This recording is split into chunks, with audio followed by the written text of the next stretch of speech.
Hello there, great people. Hope you're doing well. Greetings to everyone. Nuno here once again, and today again we are shifting a little bit from the iOS betas and macOS Mojave betas and Mac's tips and tricks. Today we are talking a little bit more serious. Okay, well, I know I'm a little bit serious on my videos, so as you can see on the topic, I was, thinking on making this video for a long time, and the topic, as you can see, it is a strong topic. Why I'm not buying any Apple products anymore. First, let me put here in context. Let me talk a little bit on what I have for you that are not subscribed to the channel. As you can see on the background, there is a MacBook Pro. And this MacBook Pro is a mid 2015 15-inch Core i7 with 16 gigs of RAM and 512 gigabytes and the dual graphic cards. So a 3-year-old plus MacBook Pro. Okay, it is connected to a LED, to the Apple LED Cinema display from 2010. Both of them are working without any flaws. Okay. And I'm very happy with this setup. It's not the latest and the greatest, but it's perfect for what I do. Some video editing for my videos on YouTube, some for my work also, and the general things that we do on a computer. And this laptop, I will start with this laptop. It was the top of the line at that time, I don't know how much it cost. I had previously the trash can Mac Pro, then I sold it and I bought this one. And why I'm keeping it? First, it is still a more than capable machine. It is still a machine that allows me to connect lots and lots of things with all the ports that I have. And it is been working without any flaws. Let's knock on wood because I don't want to buy the new MacBook Pros because I don't give a damn. Okay, no ports and usually price for perhaps a 20% more performance increase with a 4,000 price tag. 4,000 euros price tag. So I don't want that. That's why I'm keeping this computer. And also if I bought the new one, I wasn't able to connect to my Apple Cinema display that I truly love. Now I'm keeping this, and these two products were, when I bought them, I was anxious to buy them, it was something really that appealed me to spend my money. Now, shifting a little bit to the iPhone, for the subscribers, you know that I have an iPhone 8. I skipped the 10 and I bought the 10s. I stay with that iPhone about 3 or 4 days and, I returned it. First, why I returned it, I already talked that on the video. I'll leave in the card why I returned it.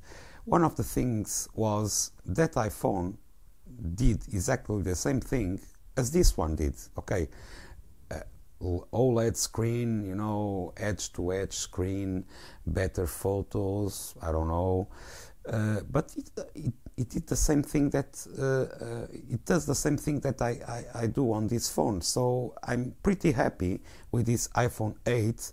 And let me tell you a little bit of the background. I had the 2G, the 3G, the 4, the 5S, the 6 and the 8. Those were the phones, and I bought this 8 because my iPhone 6, I gave it to my daughter. Okay.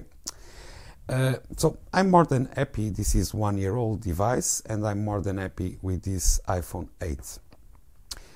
Why I'm not willing to spend $1,200 on a phone?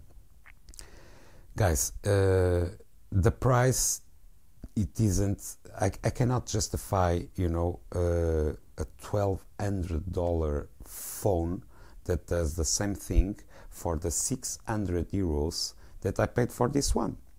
I paid, in fact, 600 euros for an iPhone 8, okay, brand new. I didn't pay the 800 and something. I paid 600 euros for this phone, and I'm more than happy.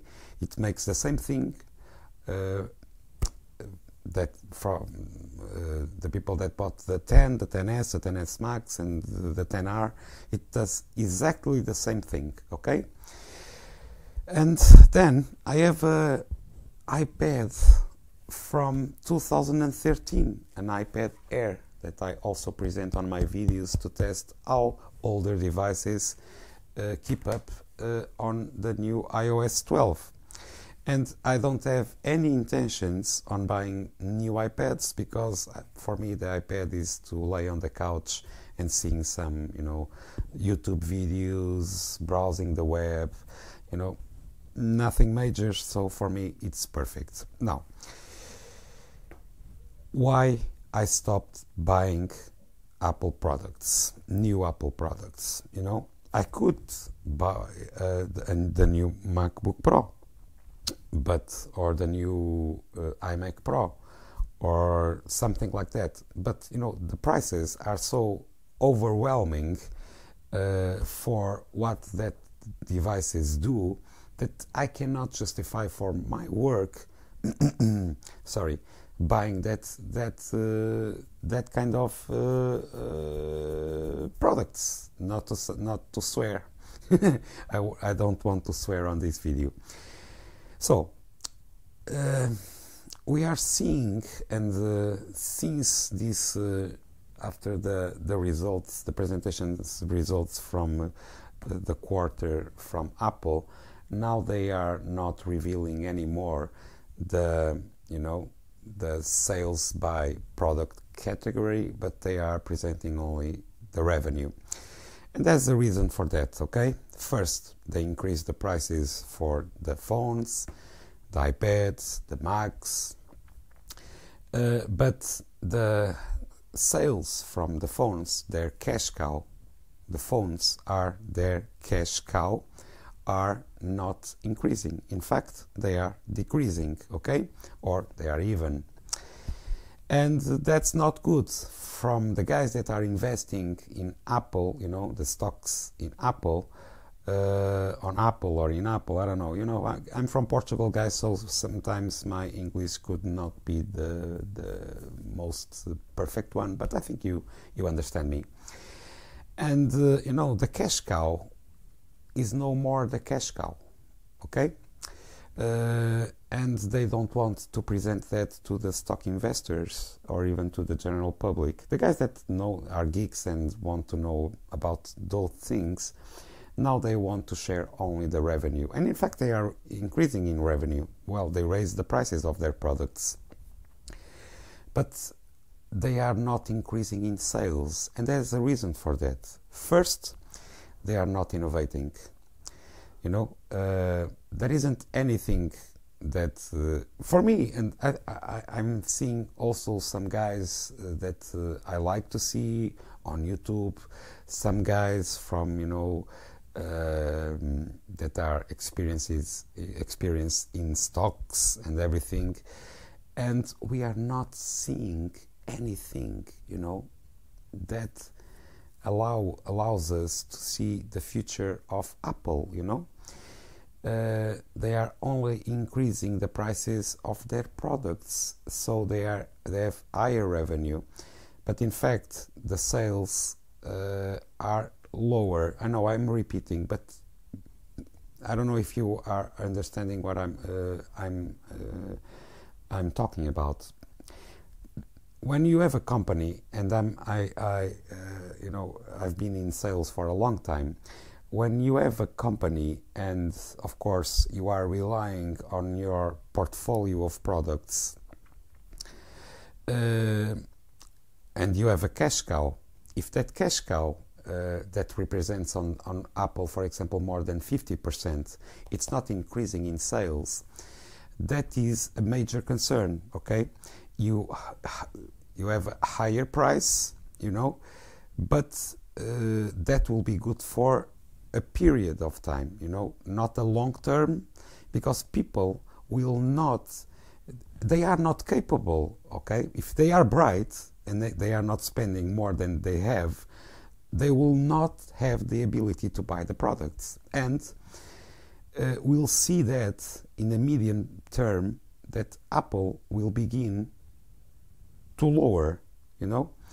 And of course they are a luxury brand, they are trusting on that. Okay, they are, you know, sitting on the Apple logo and the Apple brand, but they are not delivering anything that people are willing to buy.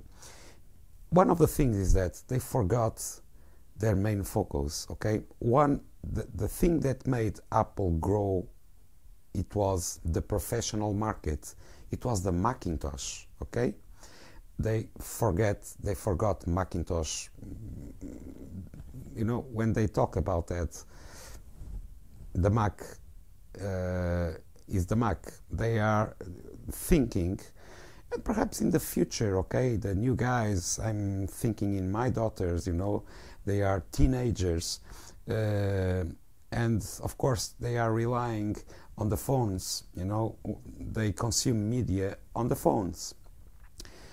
But there is a huge market that still wants the computer. Okay, you are not able to perform tasks yet on these devices. Okay, iOS is not prepared, it's not baked for you to use professional applications.